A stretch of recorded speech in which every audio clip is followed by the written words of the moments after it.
local radio station. For local people. 103.2 Preston FM. Your community radio. Would you believe Denise Pearson is on the line, but she's actually frying eggs at the moment?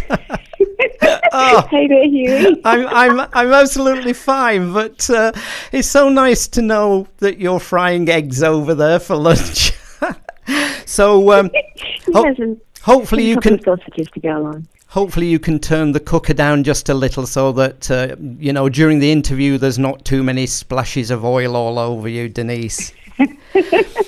Absolutely, all done. Good. Well, I must say, I mean, when I need to talk to you, of course, before we talk about your solo career at the moment, and in fact, you're in Blackpool, I think, this weekend. I mean, when you go back to the 80s, there can't be many groups, Denise, that won Best British Group of 87. They won Smash Hits Best British Group. They won Best British Group in 88, Best British Group #1 magazine, TV Times Best British Group, and also things like 5-star enter the Guinness Book of World Records for staying 146 weeks on the UK chart. I mean, the 80s was definitely 5-star, wasn't it? Absolutely. We were very, very, very busy. To say the least. Oh, sorry. I say, to say the least, you were very busy in the 80s. Absolutely. If it wasn't designing the next costume, we were doing radios and the magazines and the TVs and learning the new routine, getting the new single ready. And, it was just constant. It was like just a rolling ball that was just constantly going for 3-4 years. And of course, many people will remember the dance routines and the costumes. I mean, you were certainly infamous for dance routines and costumes. Oh, yeah, absolutely. The big shoulders, huge Dallas shoulders and sequins and all, all in sync with the dance routines. Doris made up the dance routines. I did the harmonies. Stead designed the costumes. So, yes, it was a well-oiled machine. So what about when you were growing up as a family? I mean, were you children always singing? I mean, was music, because I know your father was in the entertainment business, was growing up as children just music constantly? I think so. Mummy is a huge Elvis fan, and Dad, he played on the Wilson Pickett Midnight Hour tour, and also worked with Desmond Dekker and a lot of greats back in the day. So there was always this constant music around, and the Jacksons. We used to watch Jacksons on the TV, the cartoons, and listen to a lot of Motown. And there was this constant music in the house. And did you mind being kind of known as Britain's answer to the Jackson 5? Because often, people made that statement. Yeah. Oh, my God. It's a huge honor, I think, Huey, because, I mean, everybody knows, in the universe knows the Jacksons, and they're an incredible family, and Michael Jackson. So it's actually an honor to be compared to the Jackson 5, to the Jacksons. And then, I mean, going over to America, I was looking at interviews that you did over the last few days with people like Gloria Hunniford on TV. And what I had forgotten is, I mean, you did royal performances, you met the Queen, you met Princess Margaret. So you rose very quickly, didn't you, as a group, to fame? It happened very quickly. Was that a problem, it coming so quick? I think it was a great thing. We were doing the circuit, actually, coming out of school and doing PAs in the small clubs, and Dad ushering us straight back home. And then we did the Russell Harty shows, and then we had an appearance on Pebble Mill at 1, and then RCA called in, wanted to sign us, and then it started from then. But I think we always knew that we wanted to do, I always knew that I wanted to be a singer. Stead was at a performing arts college at the time, and he wanted to do the performing. And so it all just came naturally, and everything kind of fell into place. And then we just, we were 5 teenagers one or two still in school, but coming out of school and straight into work. So it was a godsend in a way. And how difficult was it performing with your brothers and sisters at the time? You know, living together as a family, but then going on tour, appearing on TV. Was that quite difficult to balance the family side of things and the fact that you were also in the public eye all the time? I don't think so, Huey. I think we were in school and then we came home and then we all, we did our homework and then, we did... then we had to do Top of the Pops. We were switching off the lights at the top of the pop studio and just running around in the dressing room. We were just having fun. We were young teenagers having fun. And then, I mean, you came back over to the UK, but 5 then became 3. And now you're doing a solo career yourself. Are you enjoying it? Because I know you took time out to raise your own children. And now writing songs and performing. So how's that going, Denise? It's absolutely wonderful. It's first time after 30 years I have my debut album, which is called Imprint. And it's out now. It's available on iTunes and Amazon. And I have a single coming off of that on the in September. And I will be performing that at Live and Live on the North Pier on the 23rd of August.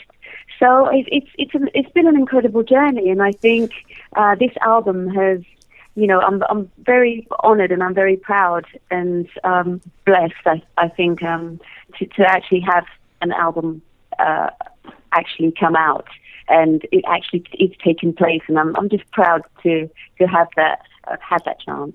Is it really quite difficult also, the fact that, you write lots of your own material these days and then you record it? Is that something that is more difficult for you than other people who actually write songs? Are you more kind of picky about it being just right when it's your own material?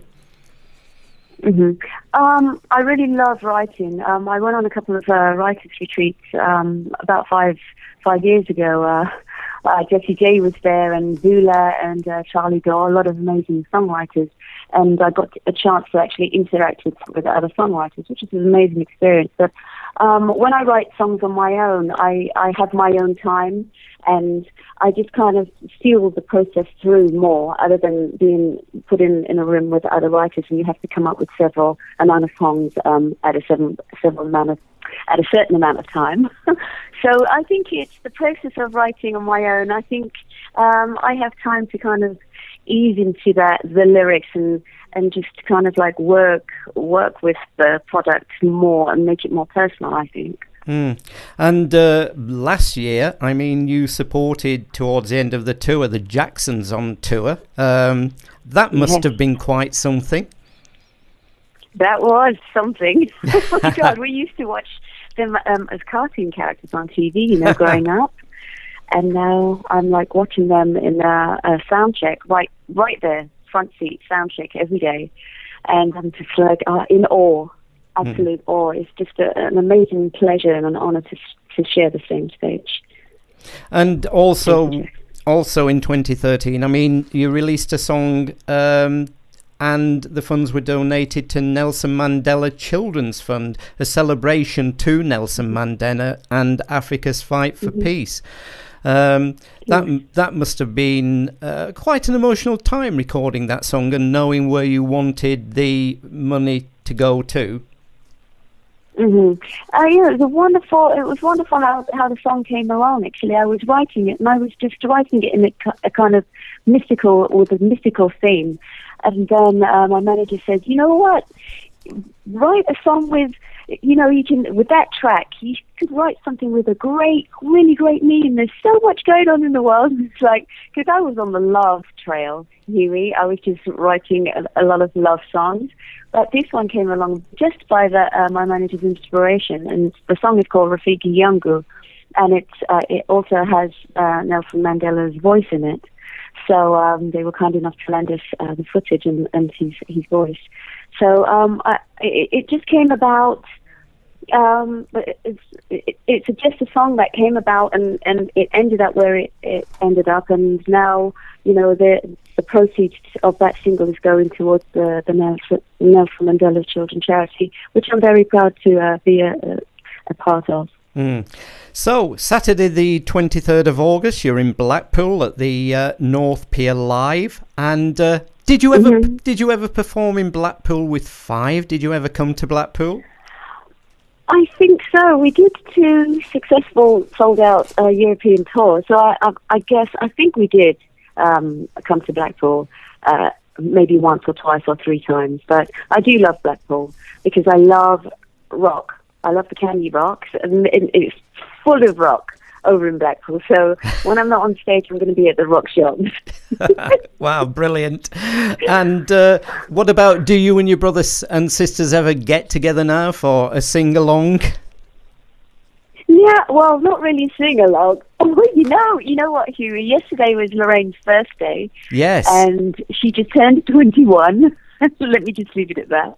And we were singing Say Goodbye. She said, I have the first single. I was the first one to write a single on our first album, which was Luxury of Life.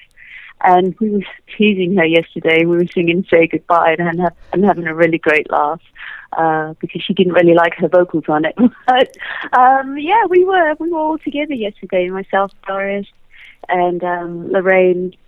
Stead's away in Dells in LA, but they will be coming back for another show, a Reload Festival in September 7th.